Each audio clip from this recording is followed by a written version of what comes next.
मित्रों, नाग पंचमी 2025 की तिथि, महत्व और पूजा का शुभ मुहूर्त और साथ ही जानेंगे नाग पंचमी की कथा के बारे में। हिंदू धर्म में नाग पंचमी का विशेष महत्व है। यह पर्व श्रावण मास के शुक्ल पक्ष की पंचमी तिथि को मनाया जाता है। मान्यता है कि इस दिन नाग देवता प्रसन्न होकर अपने भक्तों की रक्षा करते हैं। इस दिन लोग दूध, फूल, फल, चंदन आदि अर्पित करके नागों की पूजा करते हैं। यह पर्व प्रकृति, जीव जंतुओं और सांपों के साथ सहअस्तित्व का प्रतीक माना जाता है। इस बार नाग पंचमी कब मनाएं? 28 या 29 जुलाई। मित्रों, इस वर्ष पंचमी तिथि 2 दिन लग रही है, जिससे लोगों में भ्रम की स्थिति बनी हुई है कि नाग पंचमी 28 जुलाई सोमवार को मनाएं या 29 जुलाई मंगलवार को। तो आइए स्पष्ट करते हैं। पंचमी तिथि प्रारंभ 28 जुलाई 2025 सोमवार की रात 11:25 से आरंभ होगी और पंचमी तिथि समाप्त 29 जुलाई 2025 मंगलवार की रात 12:46 पर होगी। चूंकि 29 जुलाई को पूरे दिन पंचमी तिथि उपलब्ध रहेगी, इसलिए नाग पंचमी 29 जुलाई 2025 मंगलवार को मनाई जाएगी। इस दिन 2 शुभ योग बन रहे हैं। शिव योग सुबह 3:05 तक। इसके बाद सिद्ध योग प्रारंभ हो जाएगा। पूजा का शुभ मुहूर्त प्रातः 5:41 से 8:23 तक रहेगा।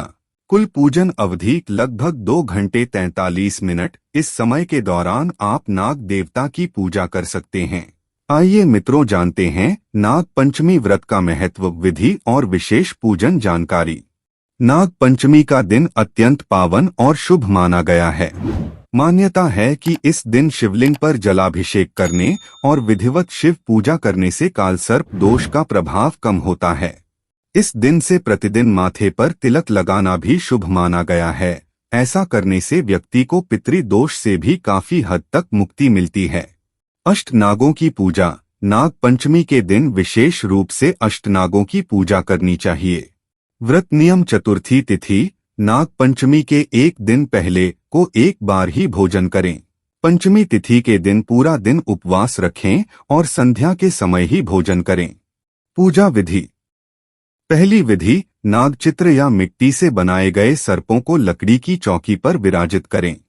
दूसरी विधि, उन्हें हल्दी, रोली, अक्षत, पुष्प आदि अर्पित करें। तीसरी विधि, कच्चा दूध, घी और चीनी मिलाकर नाग देवताओं को अर्पित करें। फिर नाग देवताओं की आरती करें।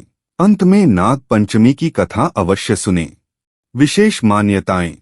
इस दिन नागों की पूजा करने वाले व्यक्ति को सर्पदंश का भय नहीं रहता। घर के प्रवेश द्वार पर नाग चित्र बनाने की भी परंपरा है, जिससे घर नाग कृपा से सुरक्षित रहता है। दान का महत्व। कोई भी व्रत या पूजा दान के बिना अधूरी मानी जाती है। इसलिए नाग पंचमी के दिन दूध या दही का दान अवश्य करें। निर्धनों की सहायता करें। सपेरों को भी वस्त्र, अनाज या दक्षिणा दें। मित्रों, यदि आप नाग पंचमी की कथा श्रद्धापूर्वक सुनते हैं तो आपको जीवन में कभी भी नागदंश, सांप के काटने का भय नहीं रहेगा। साथ ही आपकी उन्नति दिन दूनी और रात चौगुनी होती चली जाएगी। मित्रों, एक समय की बात है। एक सेठ जी थे, जिनके 7 पुत्र और उनके साथ 7 पुत्रवधुएं थीं। उन बहुओं में सबसे छोटी बहू बहुत ही समझदार, सुशील और धार्मिक प्रवृत्ति की थी, परंतु उसका कोई सगा भाई नहीं था, जिससे अन्य बहुएं कभी कभी उसे ताने देती थीं। एक दिन बड़ी बहू ने घर लीपने के लिए सभी बहुओं को कहा कि वे पीली मिट्टी, गेरू लेने चलें। उसने सभी को एक साथ चलने के लिए कहा और मिट्टी लाने का कार्य सौंपा। बड़ी बहू ने सभी बहुओं से कहा, सभी अपनी अपनी थालियां और खुरपी लेकर चलो, हमें घर लीपने के लिए पीली मिट्टी लानी है। सभी बहुएं एक साथ जंगल की ओर गईं और एक स्थान पर मिट्टी खोदने लगीं। तभी वहां से एक सांप निकल आया। यह देखकर बड़ी बहू ने खुरपी उठाई और उसे मारने लगी। यह देखकर छोटी बहू ने उसे तुरंत रोकते हुए कहा, मत मारो, यह तो बेचारा निरपराध है, इसे मत कष्ट दो। छोटी बहू की बात सुनकर बड़ी बहू ने सर्प को नहीं मारा। सर्प डरकर एक ओर जाकर बैठ गया। तब छोटी बहू ने सर्प से कहा, हम अभी लौटकर आते हैं, तुम यहीं रहना, मैं तुम्हारे लिए दूध लेकर आऊंगी। यह कहकर वह सभी के साथ मिट्टी लेकर घर लौट आई।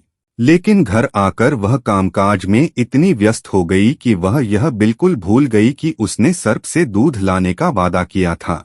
अगली सुबह उसे याद आया कि वह सर्प से किया वादा भूल गई है। वह तुरंत दूध का पात्र लेकर उसी स्थान पर पहुंची जहां सर्प बैठा था। वहां पहुंचकर उसने कहा, सर्प भैया, मैं आपके लिए दूध लेकर आई हूं। सर्प बोला, तूने मुझे भैया कहा, इसलिए मैं तुझे छोड़ रहा हूं।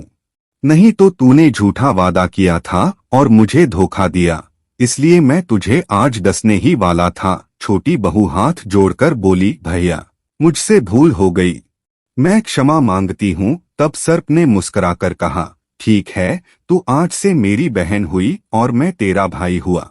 तुझे जो मांगना हो मांग ले। छोटी बहू भावुक होकर बोली, भैया, मेरा इस दुनिया में कोई नहीं है। अच्छा हुआ जो आज तू मेरा भाई बन गया। कुछ दिन बीत गए, सावन का महीना आया। सावन में यह परंपरा है कि सभी बहुएं अपने मायके जाती हैं।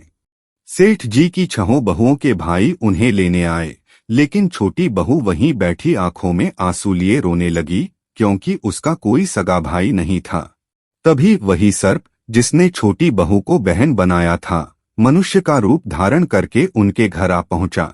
वह सेठ जी से बोला, मैं अपनी बहन को लेने आया हूँ। सेठ जी बोले, परंतु इसका तो कोई भाई है ही नहीं। तब उस युवक सर्प ने कहा, मैं इसका दूर के रिश्ते का भाई हूँ, बचपन में ही विदेश चला गया था, अब लौटा हूँ। उसके बार बार कहने और विश्वास दिलाने पर घर वालों ने छोटी बहू को उसके साथ भेज दिया। रास्ते में उस युवक ने कहा, बहन, डर मत, मैं वही सर्प हूँ जिसे तूने दूध पिलाया था। जहाँ चलने में कठिनाई हो वहाँ मेरी पूंछ पकड़ लेना, मैं तुझे सहारा दूंगा। छोटी बहू ने वैसा ही किया। चलते चलते वे पहुंच गए नागलोक, जहाँ का धन, वैभव और वैभवशाली वातावरण देखकर छोटी बहू हैरान और प्रसन्न हो गई।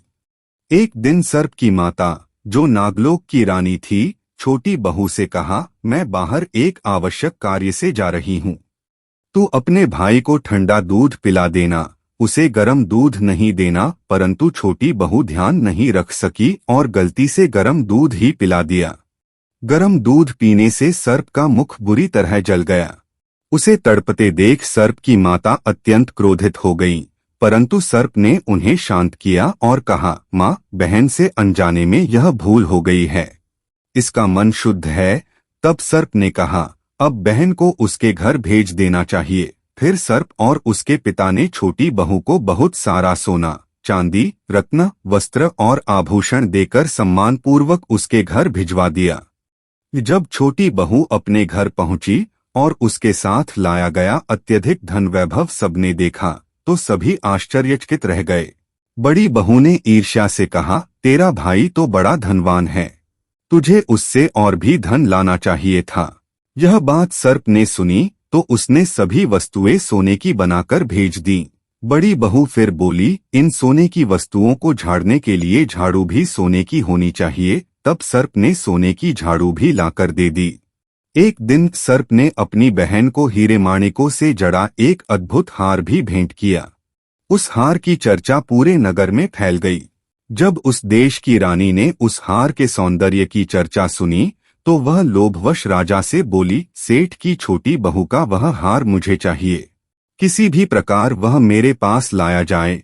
राजा ने तुरंत मंत्री को आदेश दिया कि सेठ के घर जाकर वह हार लाओ। मंत्री सेठ जी के पास पहुंचा और कहा, महारानी आदेश दे रही हैं, छोटी बहू का हार उन्हें चाहिए, वह मुझे दे दीजिए। सेठ जी डर गए और उन्होंने छोटी बहू से वह हार मंगवाकर मंत्री को सौंप दिया। यह बात छोटी बहू को अत्यंत दुखद लगी। वह रोने लगी और अपने सर्प भाई को मन ही मन याद किया। सर्प भाई तुरंत प्रकट हुआ और छोटी बहू ने विनम्रता से प्रार्थना की, भैया, मेरा हार मुझसे छीन लिया गया है, आप ही मेरी सहायता करें भैया।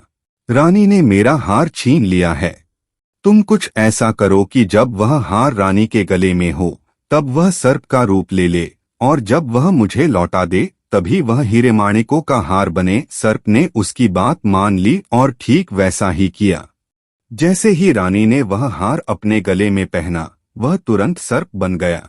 रानी डर के मारे चीख पड़ी और रोने लगी। यह देख राजा घबरा गया और तुरंत सेठ जी को संदेश भिजवाया कि छोटी बहू को मेरे दरबार में हाजिर करो। सेठ जी यह सुनकर बहुत घबरा गए, सोचने लगे कि न जाने राजा क्या करेगा। वे स्वयं छोटी बहू को साथ लेकर दरबार में पहुंचे।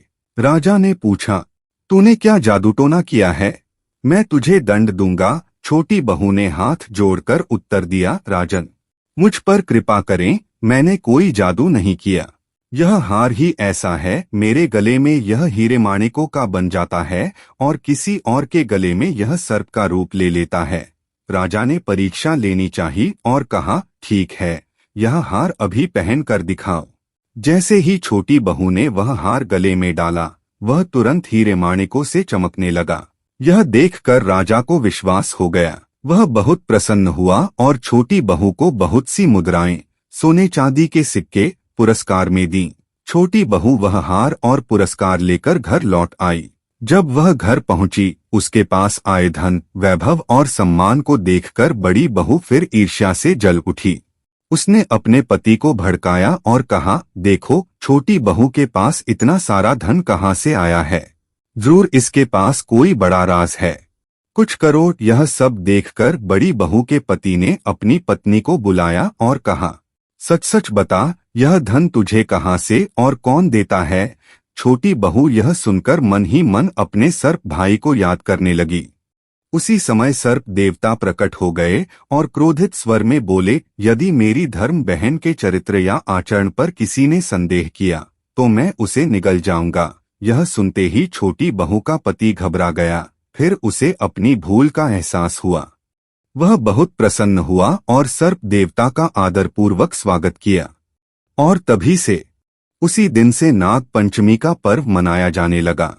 इस दिन स्त्रियां सर्प को भाई मानकर उनकी पूजा करती हैं। सच्चे मन से जो इस दिन व्रत करता है और नाग देवता की कथा सुनता है, उसे जीवन में सर्पदंश का भय नहीं रहता और उसके जीवन में शांति, समृद्धि और रक्षा बनी रहती है। मित्रों, बोलो नाग देवता की जय। राधे राधे। जय श्री कृष्ण। यदि आपको यह कथा पसंद आई हो तो इसे शेयर करें और सच्चे मन से नाग पंचमी का व्रत करके नाग देवता की कृपा प्राप्त करें।